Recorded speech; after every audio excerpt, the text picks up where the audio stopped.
Hello everyone and welcome back to the ISC guide.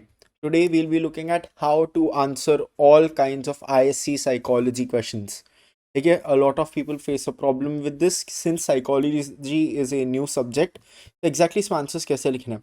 In order to make this video, it has taken time, but I've gathered data from my own past self. ठीक है, जितने भी मेरे पुराने papers थे that I've analyzed. I've asked my teachers, my old teachers, my juniors, my seniors that have scored 99.2% वहाँ तक. And I've asked students and teachers of other schools too. So I want this video to be a one-stop destination for you to understand how to write these answers in psychology. So without wasting much time, I want this to be a very short video. Exam के पहले just देख लो ताकि तुम लोग. We'll start with the time management. Time management सबसे पहले तो पूरा psychology paper is of 3 hours and तुम्हें इसको ज़्यादा ब्रेक डाउन करने की ज़रूरत नहीं है. ठीक है, reading time 15 minutes. What I want you to do is just read section A first. ठीक है, you will typically be done reading section A in like 5 minutes. इसमें बोर्ड में do not write anything on the question paper. ये मेरा question paper नहीं है. I have taken this from someone. मैं तो घुमा देता हूँ as soon as I step out of the examination all. But very important thing that you must do is जैसे पेपर मिलता है read section A, make a mental note of all the answers. ठीक है, first 5 क्या है, 1 liners है and then उसके बाद एमसीक्यूज आता है, name the followings kind of questions रहते हैं. तो इतने ज़्यादा हार्ड नहीं है.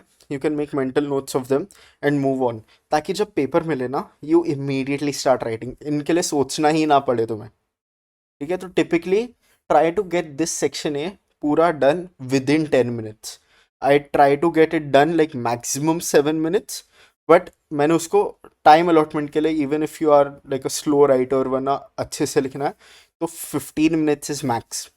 Okay, then moving on, we have section B for 28 marks. As I said, ये थोड़ा ऊपर नीचे pages with section B 28 marks. इसमें 4 markers रहते हैं, 2 markers रहते हैं एंड रेयरली 1 markers रहता है. इसमें भी आई वॉन्ट यू टू सबसे पहले after doing section A in the reading time move on to these optional questions and देखो कि तुम्हें बेस्ट क्या आता है.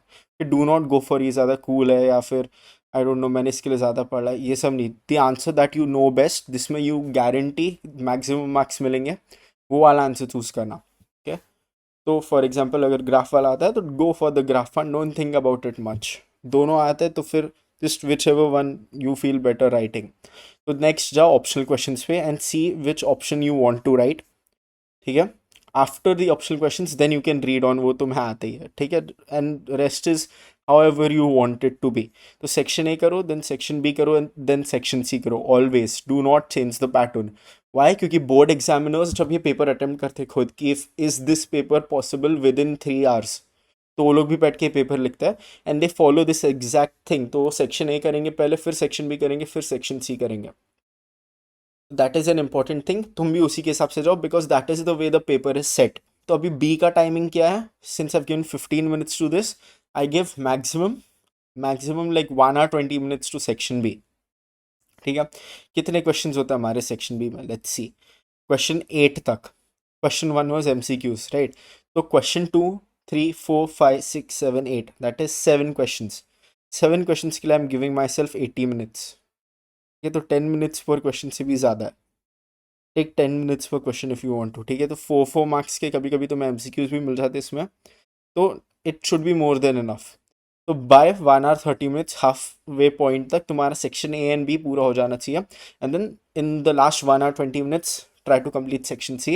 In the last 10 minutes, that's for checking and underlining if you have time. Underlining is optional, but मैं recommend करता हूँ क्योंकि presentation पे आता है.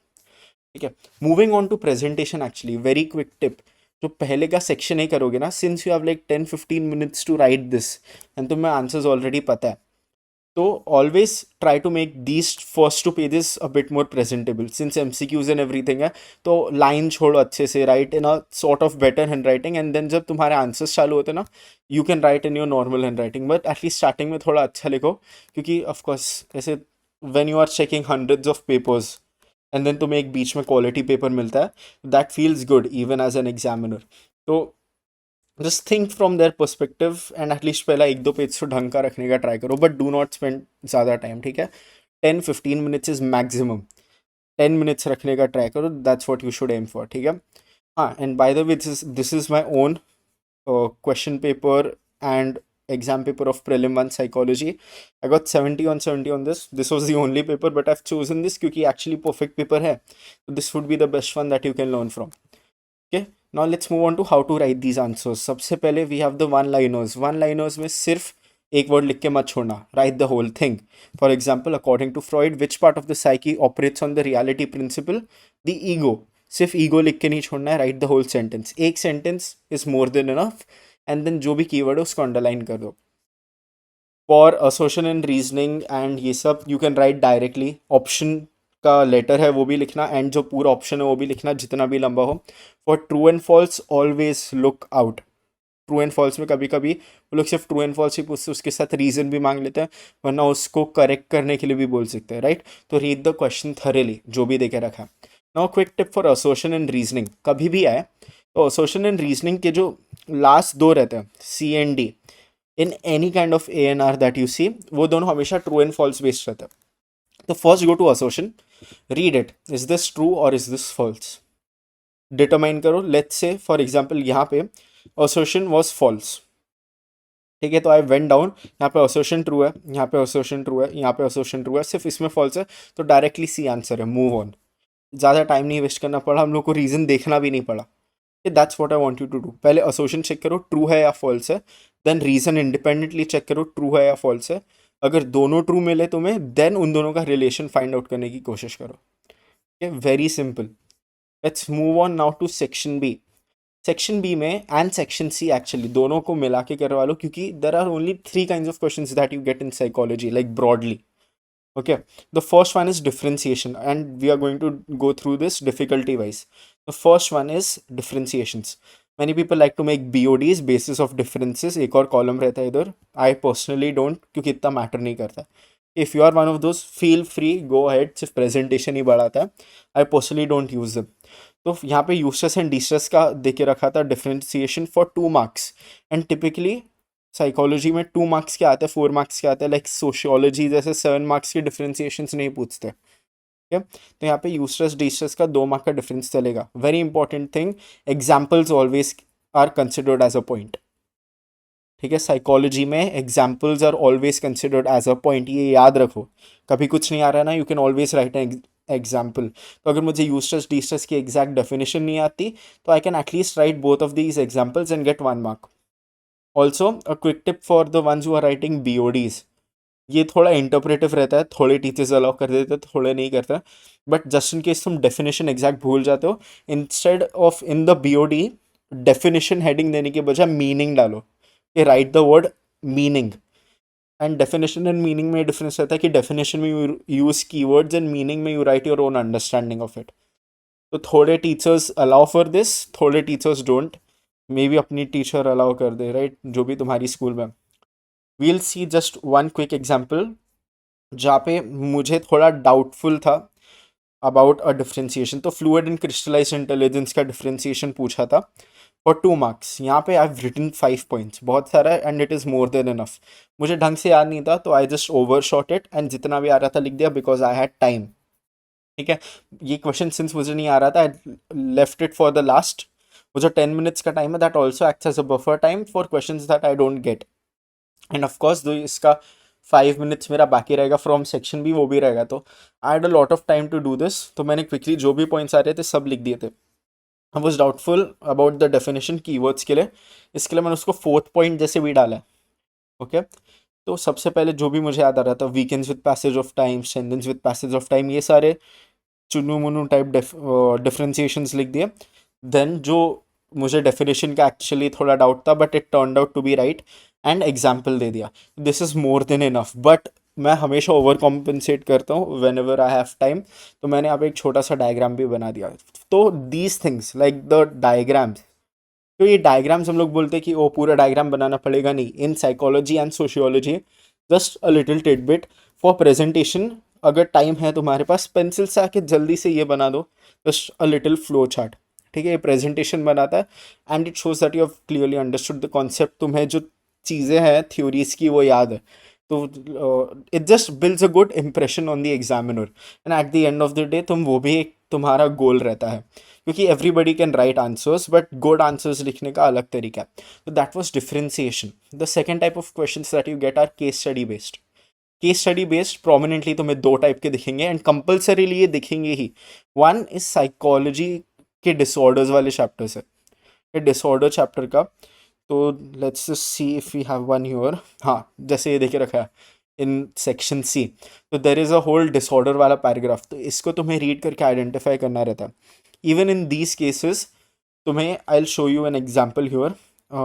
Let's see this one. Okay, question 3. In a community cleanup drive, some members worked hard, but a few put in minimal effort, thinking that others would do the work. तो ये हमें क्या आइडेंटिफाई करना था? Group behaviour. तो answer है social loafing. Many people in my class social loafing लिखा छोड़ दिया क्योंकि और कुछ क्वेश्चन ने पूछा ही नहीं, but they fail to see कि ये 2 मार्क्स का है. तो always make your answers worth the marks they are. तो अगर 2 मार्क्स है, try to write 3 points at least. मैंने क्या किया, सोशल लोफिंग था वो मेंशन कर दिया, and after that social loafing होता क्या है वो मैंने 2 लाइन में एक्सप्लेन कर दिया, एंड देन वो कॉज भी किससे होता है उसको 1 लाइन में लिख दिया. तो that was more than enough, and मुझे उसके पूरे 2 मार्क्स मिल गए. ओके, अभी हम लोग नेक्स्ट देखेंगे केस स्टडी बेस्ड क्वेश्चन. ये मीरा वाला. This was based on big 5 personality type. While working on a group project, Meera prefers to take charge, is outgoing and enjoys being in the spotlight. Her teammate Ria is quite analytical and avoids attention. तो इन दोनों का मुझे big 5 personality type निकलना था, which was easy, extraversion and introversion. तो मैंने identify किया extraversion, and then मैंने वो बता दिया कि वो एक्स्ट्रावर्जन क्यों है इन लाइक 1 लाइन. ठीक है, एंड देन इंट्रोवर्जन या इंट्रोवर्ट मैंने आइडेंटिफाई किया, एंड देन मैंने उसका लिख दिया कि बेसिकली वो इंट्रोवर्ट क्यों है, what from the paragraph suggests it. तो this is my biggest tip for case study based question. In these questions always stick to the case study. First of all, the question paper में है तो जो भी इसके अंदर information है that can never be wrong. Okay, तो तुम्हें ज़्यादा टाइम भी वेस्ट नहीं करना पड़ रहा है. You have all the answers in front of you. Secondly, psychology में जब वो तुम्हें case study based questions देता है, they are trying to judge how much you can use your already given information to apply them to new concepts. ठीक है, घर से पढ़ के तो आ गए बट तुम उन्हें एक्चुअल कॉन्सेप्ट्स में कैसे अप्लाई कर पा रहे हो. Because at the end of the day when you go to become let's say a psychologist, क्या होगा वहाँ पे? You have learned about phobias. Let's say कि एक ही टाइप का फोबिया, वो हाइट के फोबियाज के साथ यू हैव 3 डिफरेंट पेशेंट्स. तो ये तीनों में मैनिफेस्ट वो डिफरेंटली होगा. The causes will be different, the symptoms will be different, but वो है तो फोबिया ही. तो you should be able to recognise that in that particular case, and that is what they are trying to study. कि तुम पता लगा पा रहे हो कि नहीं in different kinds of cases and different kinds of situations. तो जब भी कोई भी आंसर लिखना है, always related back to the case study based question. तो अगर यहाँ पे जैसे हम लोग का ये था रियाना, ठीक है, इसको कोई डिसऑर्डर है, रियाना करके ही बोला उसको आंसर में. Okay, and basically identify the disorder Rihanna is suffering from. तो Rihanna is suffering from bipolar disorder, या फिर Rihanna is suffering from major depressive disorder, जो भी इसका है, आई डोंट रिमेंबर. तो रियाना ये सब करके नाम यूज करो. ठीक है, यहाँ पे भी I have repeatedly use Riya, Meera and everything. इसमें एक डिफिकल्ट क्वेश्चन था, explain to work place implications of these contrasting traits. तो हम लोग को क्या देखे रखा है in syllabus, we have to know what the scales are and इनके क्वालिटीज क्या होती है. बट यहाँ पे स्पेसिफिकली पूछा है कि वर्क प्लेस इम्प्लीकेशंस क्या है इनकी, तो मुझे वर्क प्लेस क्वालिटीज ही देनी है. सो इंस्टेड ऑफ अज्यूमिंग कि एक एक्स्ट्रावर्टेड बंदा क्या करेगा in the work place and introverted बंदा क्या करेगा, फिर कैसे कॉन्ट्रीब्यूट करेगा in the work place, focus on the paragraph. Meera likes to take charge, since वो एक्स्ट्रावर्ट है तो Meera is an example only ना. तो मैं क्या बोलूंगा, Meera is probably given managerial roles and Meera is given roles where she can like has to interact with people, goes to social parties, negotiator है, right. ये सब चीज़ें लिख सकते हो. Take charge, outgoing and enjoys being in the spotlight. तो ये सारी चीज़ें तुम उसको रिलेट करके लिख सकते हो. And Riya is quite analytical and avoids attention. तो मैं यहाँ पे the main word I focused on was analytical. तो मैंने उसको वही बोल के रखा है. Let's see the keywords I have given your problem solving and efficiency वाले टास्क में उसको यूज़ करते हैं, राइट. तो वो उसके 2 implications हो गए and I got full marks. तो this is the way you used case study to your advantage. ये इजीएस्ट टाइप ऑफ क्वेश्चन से रहते हैं, बट मोस्ट लोग इसमें मार्क्स लूज कर देते हैं। क्यों? क्योंकि वो लोग जो भी अपने मन से सोच के लिखते हैं ना, वो आंसर की में नहीं दिया हुआ है। ठीक है, तो मैनी पीपल लूज मार्क्स की। It makes some kind of logical sense, but case study से रिलेटेड नहीं है, तो टीचर्स तुम्हें मार्क्स क्यों देंगे, right? That is what you should focus on. Case study में ऑलवेज पैरा के अंदर से जितने आंसर्स निकाल सकते हो उतने निकालो। ऑफकोर्स समटाइम्स पॉसिबल नहीं रहता है, then you have to use everything that is given in the syllabus. But जब तक तुम्हारा ये केस स्टडी के पैराग्राफ से काम हो रहा है, उसी से काम चलो। That is the best tip that I can give. The last one we have are these kind of theory based questions and concept based questions. तो ये क्या करते हैं, they directly ask you to basically explain a concept या फिर explain a theory या give a theory. तो यहाँ पे हम लोग को देख रखा है स्पीयरमैन्स टू फैक्टर थ्योरी, जो हमारे जीएनएस फैक्टर्स है। तो इसका एक परफेक्ट मेथड में बताने वाला हूँ, परफेक्ट फॉर्मेट फॉर 7 मार्क्स। यहाँ पे 2 मार्क्स की था, but since I wanted to test this format, मैंने आई रिमेंबर मेरे पास टाइम भी था, तो मैंने इस वाले एग्जाम में पूरा इसको 7 मार्कर टाइप लिखा था। And I asked my teacher कि इसके 7 मार्क्स मिलते, तो टीचर ने बोला था यस। ठीक है, तो सबसे पहले जो थ्योरिस्ट का नाम है वो आएगा, देन थ्योरी का नाम आएगा, जैसे टू फैक्टर थ्योरी होगी, एंड योर। मैं योर हमेशा हमारे नोट्स में देता हूँ। काउंसिल ने अभी तक उसको ऐसे कुछ कंपल्शन नहीं किया है, but I always recommend your याद करके जाओ। इतना ज़्यादा लाइक तुम अगर उसको एक स्टोरी जैसे याद रखोगे ना, it won't be that hard. Then always a 1 line description of the whole theory. तो अगर कोई तुम्हारे पास थ्योरी है, लेट्स से सिगमंड फ्रॉइड की कोई थ्योरी तुम लिख रहे हो, तो उसका एक 1 लाइनर डिस्क्रिप्शन दे दो कि ये बेसिकली थ्योरी करती क्या है। ठीक है, right? This is a theory of personality that divides theory into 3 parts, id ego, superego. बस ऐसे एक लाइन कुछ लिख दो। यहाँ पे the 1 line I use this कि ये जो पूरी थ्योरी ऑफ फैक्टर एनालिसिस से बनी है। ठीक है, that is 1 line I used. After that पूरी थ्योरी एक्सप्लेन करो। Now when it comes to explaining the theories, हमारे थ्योरीज में भी 3 डिफरेंट टाइप्स है। वन इज वेरी लेंदी, जैसे हमारा जेपी गिलफोर्ड हो गया, या फिर जो हमारे वर्बल परफॉर्मेंस टेस्ट जो वाइस 3 है, वो वाला हो गया। ठीक है, तो इन सब के लिए क्या करना है, जो सब पार्ट्स है ना, उनके लिए जस्ट राइट 1 लाइन। ओके, तो जेपी गिलफोर्ड का है हमारे पास, तो उसके अंदर के जितने भी सिंगल सिंगल चीजें हैं ना, for example divergent production, convergent production, उनके ऊपर सिर्फ एक एक लाइन लिखते जाओ। तो ये टोटल मिला के भी this comes to like 15-16 lines. तो that becomes more than enough for 7 marks. But now let's come to a medium size theory. For example triarchic theory ले लो। ट्रायर्किक थ्योरी में you have 3 kinds of intelligences, and उसके अंदर सब theories देके रखी है। तो for each at least write 1 line plus an example. कि never underestimate the power of examples in psychology. तो 1 लाइन लिखा, एग्जाम्पल लिखा, 1 लाइन लिखा, एग्जाम्पल लिखा, तो 3 है, एंड अप्रोक्सीमेटली सबके अंदर 3-2-3 है, राइट? तो कितने टोटल हो गए हमारे? 8-11 points and examples, so total like almost 20 कुछ आ रहा है। ठीक है, नॉट एग्जैक्टली 22 एग्जैक्टली नहीं होगा क्योंकि उसके सब पॉइंट्स है वो, but you can get about 20 lines just from that. ठीक है, तो 7 मार्क्स के लिए again more than enough. After that जो हमारे छोटे थ्योरीज है, जैसे जी फैक्टर एस फैक्टर थ्योरी होगी, इसके लिए राइट 2 पॉइंट्स एंड 1 एग्जाम्पल। यहाँ पे again I have gone a bit overboard and I have written 3 points for each, but 2 points and 1 example is more than enough. मेरे पास time रहता है तो I always look to write more just in case. ठीक है, क्योंकि ज़्यादा लिखने से वो मार्क्स काट नहीं सकते कभी भी, as long as what I am writing is right. ठीक है, अगर करेक्ट लिख रहे हो तो 2 लाइन्स हो गए प्लस 1 एग्जाम्पल, अगेन 2 लाइन्स हो गए plus 1 example. Eight the end of it you must write at least 1 limitation. And limitations बहुत सारे थ्योरीज के लिए ना, मेजर थ्योरीज के लिए ईजी है। I give you one tip for intelligence. Intelligence में 99% theories lack creative and emotional intelligences. तो डायरेक्टली लिख दो, it lacks the concept of emotional and creative intelligence, जैसे मैंने यहाँ पे देके रखा है।